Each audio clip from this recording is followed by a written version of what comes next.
Avec nous, Bill Morneau, ministre des Finances du Canada. Il est à Toronto. Bonsoir, M. Morneau.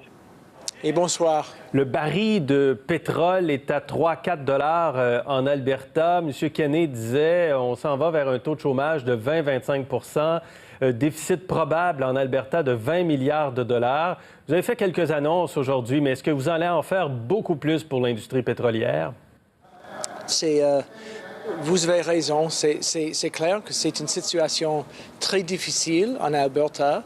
Et c'est pour ça que nous avons considéré comment nous pouvons améliorer la situation pour l'Alberta, pour Saskatchewan, pour le Terre-Neuve.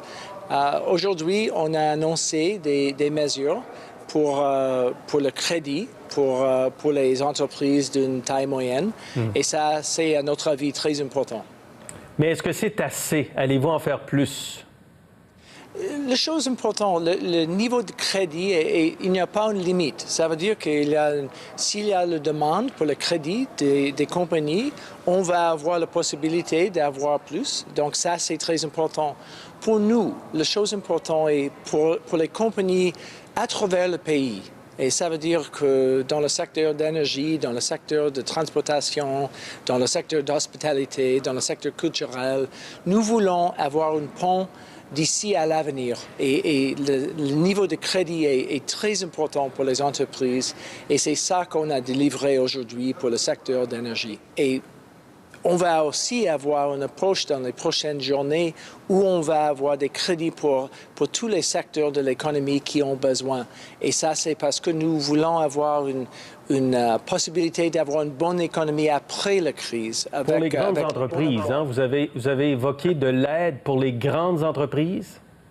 C'est pas l'aide, c'est le crédit. Ça veut dire que nous devons avoir un accès au crédit, mais oui, pour les entreprises de chaque taille. Ça veut dire que nous avons commencé avec les entreprises les plus petites, avec notre prêt d'urgence de 40 000 $ et après ça, un niveau de crédit avec le BDC et le EDC pour les plus grandes entreprises. Aujourd'hui, c'était pour les entreprises d'une taille medium, moyenne taille.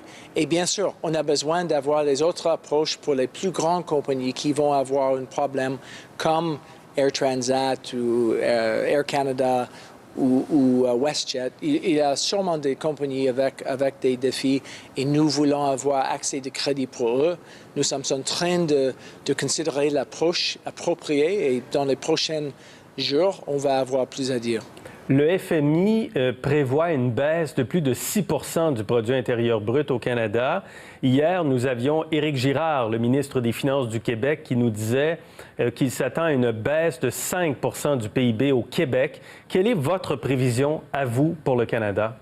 Je ne peux pas avoir un sens de précision qui est faux. Ça veut dire que on n'a pas l'information pour être certain de notre PIB. Ça, c'est clair que ça va être difficile.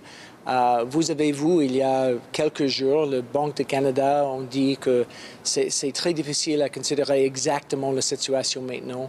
Mais qu'est-ce qu'on sait? On sait que la situation est difficile. On sait que c'est nécessaire de protéger les gens, les familles, et c'est pour ça que nous avons considéré la prestation d'urgence, la subvention salariale. C'est en même temps nécessaire de protéger les compagnies pour l'avenir.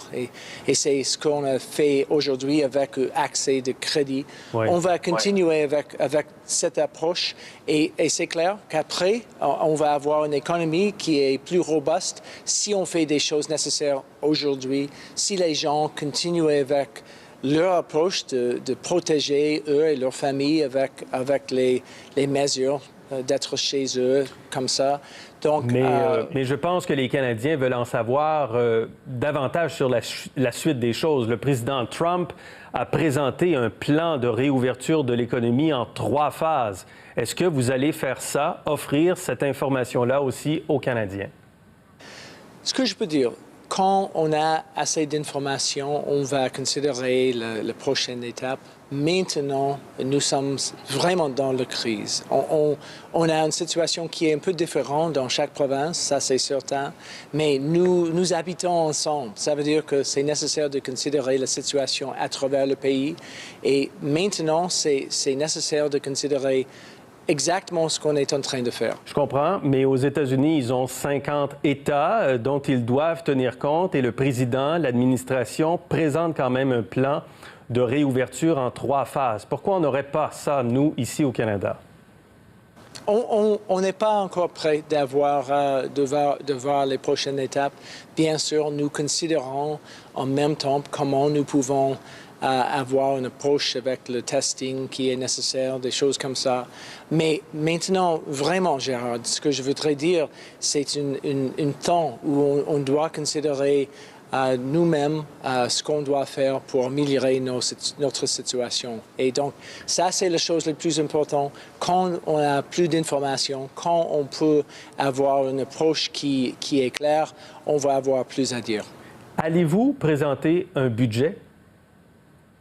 Bien sûr, quand c'est un bon temps, on va considérer les prochaines étapes au niveau fiscal. C'est certain que je dois être transparent aujourd'hui, chaque journée. Hier, j'ai eu un rendez-vous avec le comité de finances dans le Parlement. C'était sur Zoom.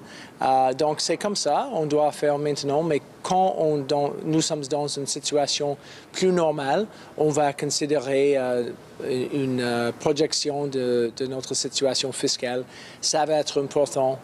Mais maintenant, nous continuons avec une approche qui est transparent, qui a beaucoup d'informations pendant que nous devons considérer comment nous pouvons nous protéger. Bien. Merci beaucoup, M. Morneau, pour cet entretien. OK, merci beaucoup.